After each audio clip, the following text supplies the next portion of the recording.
Okay, let us get started. We have some Agadata today. In order to bring us to date, it's very much focused on the story of Yoav ben Tzeruya, who was originally David HaMelech's general of his army, a great ally and friend of David, but who eventually turned against David and was disrespectful, and really it did not end well. David, at the end of his life, instructed his son Shlomo that of all of the things I want you to take care of, one of the things that I need you to take care of is to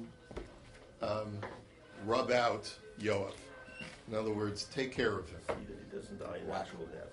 That's right. Exactly. Right. And so the Gemara now here is talking about, we're at a point where Shlomo, after David's death, has arrested Yoav and is now interrogating him, giving him an opportunity to exonerate himself, to defend himself as to his negative behavior. There are two things that Yoav did that were really treacherous against David. He killed two people that David had made peace treaties with. One was Avner, and the other one was Amasa. Avner was originally Shaul's head of army, his head general. And when Shaul died, originally Avner decided that he was going to retain control of a separate army, was not going to ally himself with David, and was going to make basically a separate a kingdom or a separate group of people that were not under the rubric of the Davidic dynasty. But David became more and more ascendant, and Avner and his people became lower and lower, until Avner said, listen, if you can't beat him, join him. So Avner goes to David and decides, listen, let's make a peace treaty. You and I, we'll fold into your dynasty. And David said, fine, I accept. And he made peace with Avner and sent Avner in peace. Yoav was not about to take that lying down, because Avner had previously killed Yoav's brother, Asael. And it was a legitimate killing because it was done in the course of battle. But Yoav said, I'm not going to let Avner live. I don't care what David's peace treaty is. And Yoav went stealthily and assassinated Avner. Another episode later was David was still very upset with Yoav, but he kept Yoav as his general. Yoav went ahead, and when David had appointed Amasa to do a certain task later in his kingdom, later in his reign, Yoav got jealous and he killed Amasa, and himself went ahead and led the charge for that task. Okay, so David says this is unforgivable, these two deaths. So we're at that point where Shlomo is interrogating Yoav, and Amar Lei, the second line of the Gemara in Daf Mem Tes, my time katlase la Avner. He says, why did you kill Avner? Amar Lei goel hadam da Asael havoy. So he says, well, I'm the brother of Asael. Avner killed Asael, and I'm his blood avenger, so I had a right to kill him. So Asael rodef haba. What are you talking about? Asael was in the midst of battle with Avner. They were going at it with each other to kill each other. If Avner had not killed Asael would have killed Avner. And we know the halacha is that when someone's trying to kill you, you can kill them. So Amar Lei hayelo lahatzilu be'echad me'evarav. So Yoav says, no, that's only true that you can kill someone who's trying to kill you as if the only way to stop them is using lethal force. But if you can stop them by just injuring them without killing them, then you're obligated to do so. And if you don't, then you're still a murderer. Amar Lei lo yachile. So Shlomo says back to him, how do you know that Avner was able to do that? Maybe he wasn't able to stop him without lethal force. Amar Lei hashta b'doifen chamishas kiven lei d'chsiv vayakehu Avner be'acharei hachanisa lachomesh. He says, come on, says Yoav. Avner was a skilled marksman, and he was able to kill him, as the pasuk says, by taking the back of the spear and poking him very forcefully in the fifth column, I guess, of his ribs. Yeah. And v'amar Rabbi Yochanan bedofen chamishas b'makom shemara v'kavei tluyin bo be'echad me'evarav lo yachile. And why did he poke him specifically there? Because he knew that the two vital organs, the gallbladder and the liver, were there. And by fatally injuring those two organs, he knew that he would kill him. So if Avner was such an expert to get exact precision at that point, he certainly could have disabled him without killing him. So Amar Lei Nezel Avner, my time akad la say la amasa. So Shlomo says, okay, let's put aside Avner for a second. Why did you kill Amasa? So Amar Lei Amasa morid b'malchus hava. So he said because Amasa was a morid b'malchus. You see, he was also a general for David, but at one point he disregarded King David's orders. Dirsiv vayomer hamelech la'amasa hazek li es ish Yehuda shloshes yamim v'goymer vayelech Amasa lahazek es Yehuda vayochar v'goymer. There was an episode where David had told Amasa to gather together an army, and Amasa delayed it. He didn't do it right away. Okay, so therefore Amasa was a morid b'malchus. But Amar Le Amasa achin v'rakim dorash. So Shlomo says back to him, that's not a taina against Amasa. He was justified in not fulfilling David's edict right away because he has a special way of learning the psukim in the Torah. Ashkechinu tepsiach lehu b'masechta. Because what happened was that Amasa went to gather an army, and he discovered that the group of people that he wanted to amass for the army were in the middle of beginning a maseches of learning. And Omar Ksiv Kolisha Asher Yamres Picha V'lo Yishmas Divarech L'chol Asher Titzavenu Yumas. We know that Hashem, when he spoke to Yehoshua, said that any person who rebels against you shall be put to death, because you, Yehoshua, have the power of a king. But Yachal Afilu L'divrei Torah, you might think that includes that if the king tells you to violate the Torah, that you still cannot rebel against him. Tamulomar Rak Chazak Ve'ematz. That's why the end of that pasuk says Rak. The word rak is a miyut. It comes to exclude. Even though you must always listen to a king, except rak, you have to be strong and be of good courage when it comes to following the Torah. And therefore, that's the way Amasa looked at the pasuk. These guys are in the midst of Talmud Torah. I don't have a right to disrupt their learning in order to inscript them for the army, conscript them for the army. So Ella Hahu Gavra Mori b'malchus Hava. So therefore, not only was Amasa not a morid b'malchus, says Shlomo, but you are a morid b'malchus, Yoav, you yourself. Dichsiv v'hashmua boa ad Yoav ki Yoav nata acharei Adoniya v'acharei Avshalom lo nata. And he says, and how do I know this? Because the pasuk says that, after David died, Yoav already saw the writing on the wall, and he knew that things were not going well for him, as certainly vis-a-vis Shlomo. So he decided to align himself with Adoniyahu, who was David's other son, who tried to create an insurrection and to take the monarchy away from Shlomo. And so Yoav aligned himself with Adoniyahu. But then the pasuk also says, and by the way, when David was still alive and Avshalom tried to take it away from him, he did not align himself with Avshalom. So, my lonata. So the question is, what's the point of telling you this? That fact has nothing to do with the current story that Yoav aligned himself with Adoniyahu. So Amar Rav Yehuda Shabikesh Lintos V'lo Nata. That really what that pasuk indicates is that really Yoav always felt this resentment against David and was always looking for a pretense to opt out of David's command. And even though he only actively went against David's wishes after David died, he was actually plotting to go and join Avshalom, but decided in the end not to do it. And that's what the pasuk is communicating. Umay time alone nata, and why didn't he? Amar Rabbi Elazar adayin lichlucha shel David kayemes, because David still had strength at that time when Avshalom rebelled against him, and Yoav just strategically felt that it wasn't the smart move to go up against David because he still had power. And Rabbi Yossi Rabbi Chanina Amar adayin itzdagnine shel David kayame. And what that means is that David's protectors, his strong arms, were still around. The Amar of Yehuda Amar Rav, Arba Meos Yeladim Hayulo LeDavid, Kulam B'nei Yefas Toar Hayu, Umegadle Beloris Hayu, Mahalchin Barashe Hagayasos Hayu, Ve'ein Bale Agrofin Shel David. And what that means is that David, we know, in the course of conquering other lands, we learned in this week's parsha about the Yeshes Yefas Toar. David married many Yefas Toars, And through that lustful encounter, he had many very strong, physically based sons. He had 400 very strong, muscular, macho guys, and they had these long ponytails to instill fear in their enemies. And these were the ones who led out each one of David's armies. So Yoav saw this and he said, like, I would love to find a way to topple King David, but now's not the time. I'm not going to align myself with Avshalom. And that's the reason why he didn't do it. But that's the point, is that Shlomo says, you've always had it out for my father. So, Upliga de Rabbi Abba bar Kahana.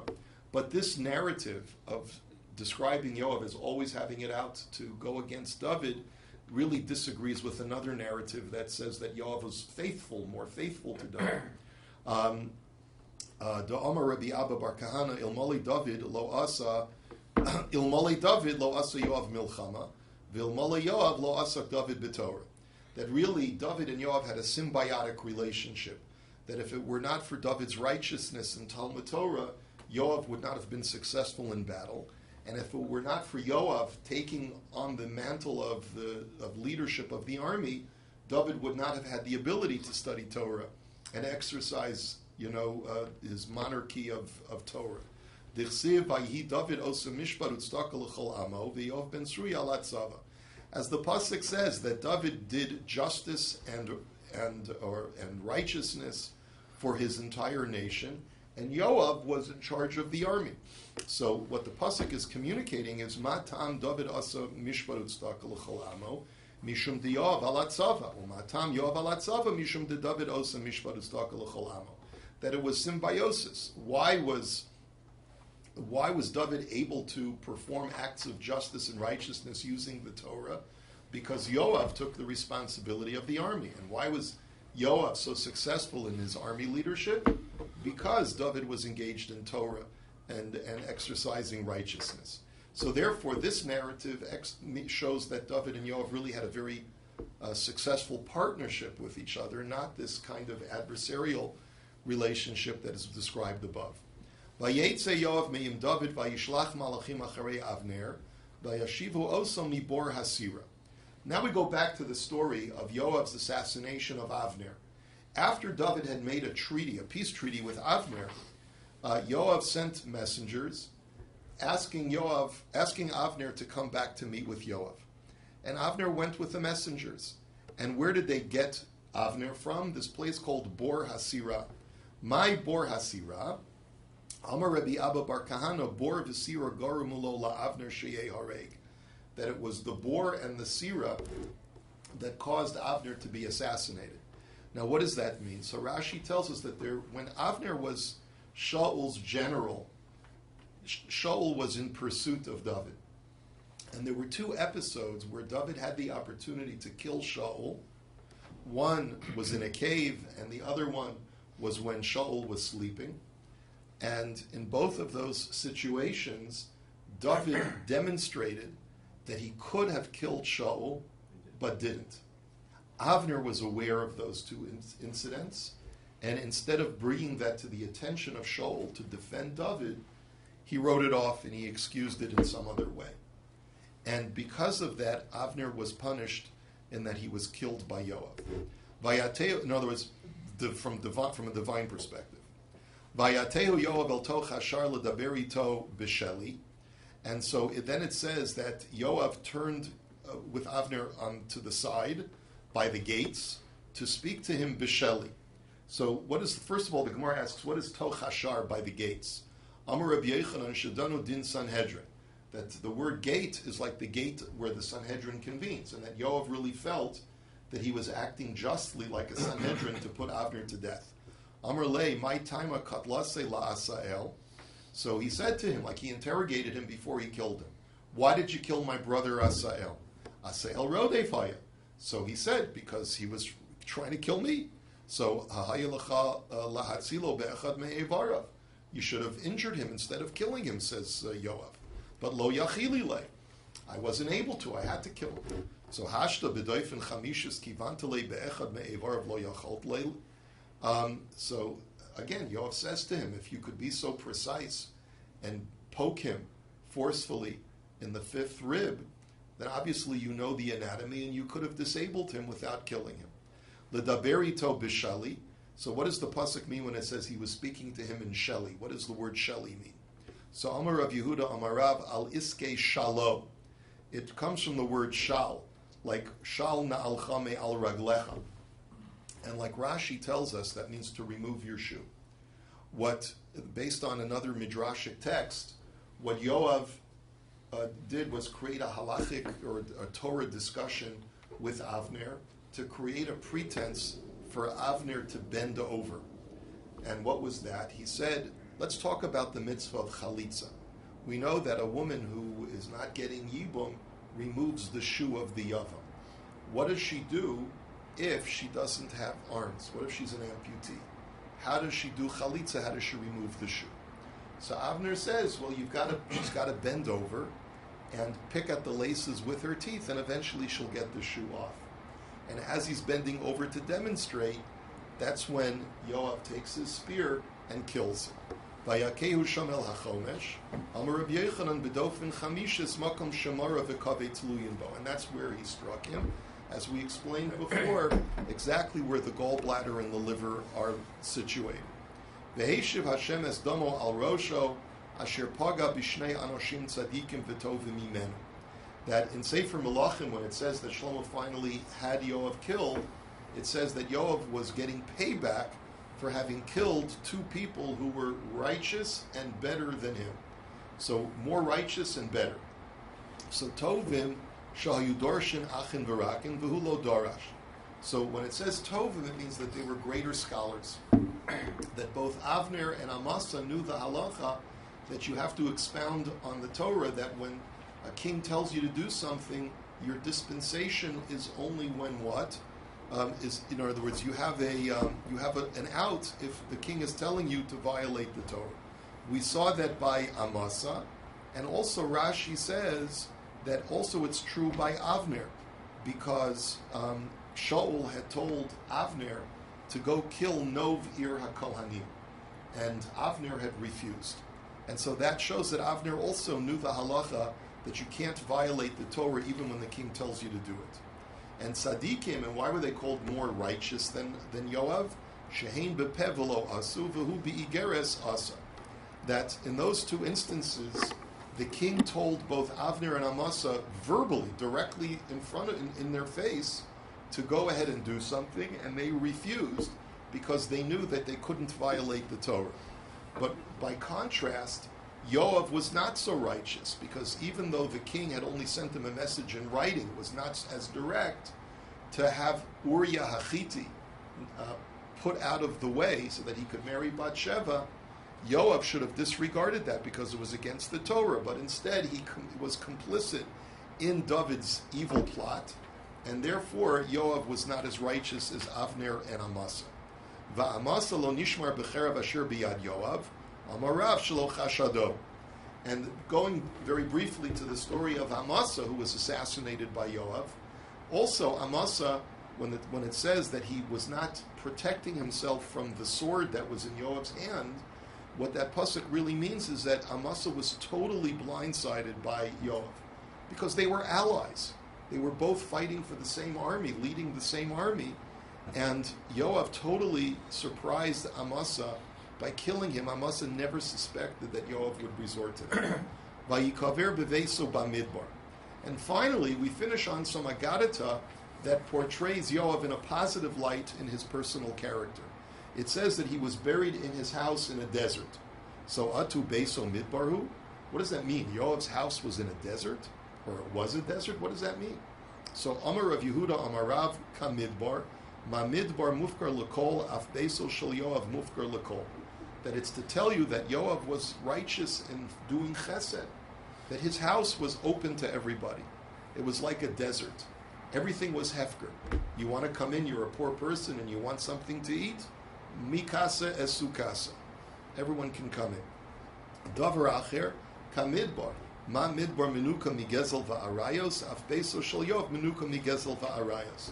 Another explanation is that just like a desert does not contain within it thievery and licentiousness, Yoav's house was very innocent and was very clean. There were no ill-gotten gains in Yoav's house, and everyone was chased in Yoav's house. The Yoav, Yichyeh es sha'ar ha'ir, and then finally we end up with another nice thing about Yoav. In Divrei HaYomim it says that there was a place called Mitzudas Tzion that David had conquered through Yoav, and Yoav had provided for the remainder of the city. And what that means is, Amar Rav Yehuda, Afilu munini v'tzachanta ta'im parisluhu.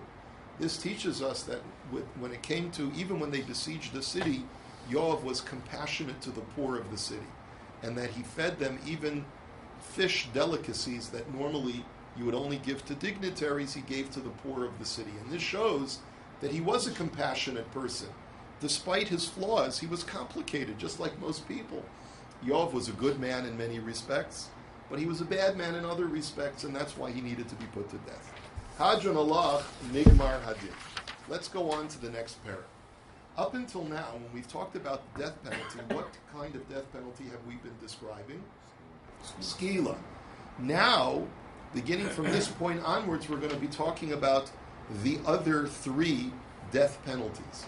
Okay, so Arba Misos Nimsuru Lebeistin, Skila, Sreifa, Hereg, Vachenek, and Reb Shimon Oimer, Sreifa, Skila, Chenek, Vahereg. So the Mishnah lists the order of severity of these death penalties based on the nature of the crime. Skila is the penalty for the worst crime, and then it goes down from there. The next one is Sreifa, which is death by burning. We're going to describe how the protocols of all of these death penalties. Hereg is death by the sword, and Chenek is death by strangulation. Rabbi Shimon disagrees, and he says, no, the hierarchy is Sreifa is the severest death penalty, then Skila, then Chenek, strangulation, and then Hereg, death by the sword. Zu mitzvah haniskalin. So up until now, we've been discussing the protocol for someone who's stoned, and from now on, we're going to be discussing the protocols of the other death penalties. Let's take a look now at the Gemara. Amar Rava, Amar Rav Schara, Amar Rav Huna, Kol Malkam Sheshanu Chachamim Derech Minyan Ein Mukdam U'Ma'uchar Chutz Mishiva Samanim. So he makes a statement that's totally unrelated, and the statement is that anytime the rabbis give a numbered list in a Mishnah, it's not in any particular sequence, except for the following Mishnah in Maseches Nida, which talks about when you find a blood stain on a piece of fabric that has come in contact with taharos, with items that need to remain in a state of tahara, and you don't know whether this blood is dam nida, whether it's menstrual blood and has rendered those things tameh, or whether it's another kind of dam, another kind of stain. So the Mishnah says that there's a test that if you take 7 types of detergent and you apply them to the stain, if by placing them in this sequence the stain comes out, then you know that it is dam nida. But if the stain does not come out, then it is not dam nida, and you can assume that the taharos are still tahor. Ditnan shivas samonim ma'avirin al hakesa. What are these 7 detergents? Rok tafel. The first application is of morning saliva. You take saliva from someone's mouth who hasn't yet had breakfast. It's the most powerful. And they didn't have scope either back in those days. Well, yeah. Umei grisin, and then you take masticated bean, and then you apply that to the place. Umei raglaim, and then some urine. Vineter, which is a kind of earth detergent. Uboris, which is another kind of, it's a kind of herb that is a detergent. Kamulia, Rashi says, I don't know what that is. And the 7th one is va'ashlag, which is, again, some kind of detergent, which I think someone told me from their English Gemara that it translated... Crevices of ocean pearls. Crevices of ocean pearls, right. It's Rashi says it's some byproduct of a pearl. And uketani seifa he'eviran shelo kesidron o sheheviran shivasan ke'echa lo asav lo klom. The end of that Mishnah says that if you apply these detergents out of order, and out of sequence in the way that they're listed in the Mishnah, or if you apply them all simultaneously and the stain does not come out, then that proves nothing, because it has to be done dafka in the sequence that is listed in the Mishnah. So this is the only example of where the sequence that is listed in the Mishnah is significant. Any other time when you have a numbered list, it's not necessarily in any particular order. So Rav Papa Saba Mishmei Derav Amar Av Arba Misos V'Dikamaf Reb Shimon Shmami Davka Ketani. So Rav Papa Saba says that's not the only Mishnah. Look at our Mishnah. Here it's very clear that the sequence, the order of the death penalties, is ordered from most severe to least severe. And I can prove it from the fact that Reb Shimon argues, right, and puts it in a different sequence. So it shows you that here the sequence is significant as well. V'idach b'plugta lo kamayri. So why didn't Rava Taka use our Mishnah as a second example? Because he only wanted to talk about Mishnayos where there's no machlokas in the sequence. Here there's a machlokas, and so he didn't include it. Rav Papa Amar Af Seder Yoma. Rav Papa says, I have another example of where the order is significant in the Mishnayos that talk about the protocol of the Kohen Gadol on Yom Kippur. Ditnan kol ma'isa Yom Kippurim hamurim al haseder im hiktim ma'isa lechaver lo asa v'lo klum. That it says explicitly in the Mishnah in Maseches Yoma that there's a protocol to the order of how the Kohen Gadol has to do these things. And if he changes the sequence of any of these protocols, then he's invalidated the whole thing. He's got to start all over again. So the question is, v'idach, hahu chumra ba'alma. So why doesn't Rava hold that this is also sequential in nature? The answer is that, and this is a little bit difficult to understand, but we'll explain it the way Rashi understands it. There are certain things which are sequential intrinsically, and other things which are sequential extrinsically. What do I mean by that? The way Rashi explains it is that when it comes to the detergents, intrinsically within these detergents, if you don't apply them in that sequence, they're not going to work. When it comes to Yom Kippur, technically, doing it out of order would be a perfectly valid avodah. But the Torah says, not because the avodah was done wrong, but because of a chumrah of the fact that it's Yom Kippur, and there's a stringency of the day of Yom Kippur that Hashem says, I invalidate that service. Not because it's intrinsically invalid, because it was done wrong, but because I want to make sure that everything that's done on Yom Kippur is done exactly the way I prescribe it. So it's almost like a divine decree, but not having anything to do intrinsically with the nature of the avodah. So that's the reason why it wasn't counted as one of the Mishnayos. Really, it is ma'akev if you don't do it in that sequence. But the reason why Rava didn't count it is because it's not intrinsically wrong. It's only extrinsically wrong. Rav Huna berei de Rav Yehoshua Amar Av Seder Tamid de Ketani Allah Zehu Seder Tamid.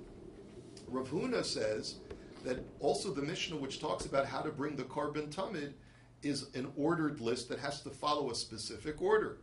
And that there too, the order is significant. The Ida Chahula Mitzvah Ba'alma. So the Rabbi will tell you the reason I don't count that is because that's only Lechatchila. But B'di'evet, if you bring the Korban Tamid in the wrong order, B'di'evet it's okay. You might disagree, but I hold that B'di'evet it's okay if by the Korban Tamid you don't do it in the proper sequence.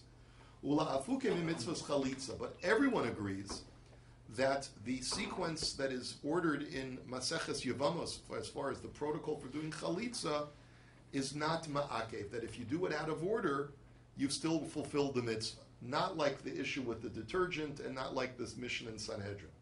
Ditnan, mitzvahs chalitza bahu v'yavimto lifnei beit-din, hayunostin lo eitza hogeneslo, because the Mishnah in Yevamos describes the protocol for chalitza.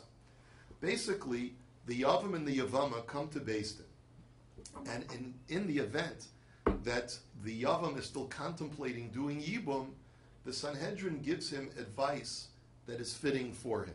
Meaning, like the Gemara speaks out over there, if he's very old and she's very young, or vice versa, he's very young and she's very old, we say, listen, these kinds of marriages never work out. So, you're better off doing chalitza. Normally the Sanhedrin would advocate for Yibum, but in a situation where we see that this is not going to work because it's going to create strife, you're not compatible, so they'll give him advice to do chalitza. Shene'amar v'koru lo ziknei iru v'diberu elav. And how do we know this? Because the pasuk says that the elders will call out to him and speak to him. The Hiomeris, and after that point, where it becomes clear that chalitza is the prescribed solution, she will say, Me'en Yavami. she says, my Yavam has refused to do Yibum. V'hu omer lo chafati l'kachta. Then he says, I do not want to marry her. Uveloshan HaKodesh HaYomrim. It has to be recited dafka in Hebrew. This is derived in the Gemara in Sota. V'nigersha yavimto elav le'enei hazakenim. And then the Torah says that she, the Yavama, has to approach the Sanhedrin. V'chol tzanalo v'yarka b'fanav. And in their presence, in their view, she has to remove his shoe and spit in front of him.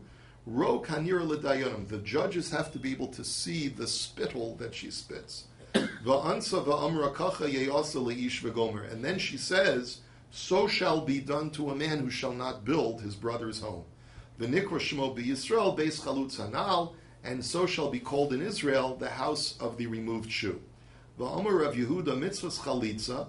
And then Rav Yehuda comments on the Mishnah and he states as follows, that the mitzvah of chalitza is kora'ah, v'korei, choletzes v'rokekes, v'kora'ah.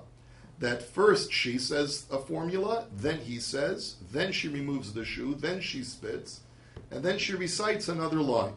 V'havinon b'mai kamashmalan masnisani.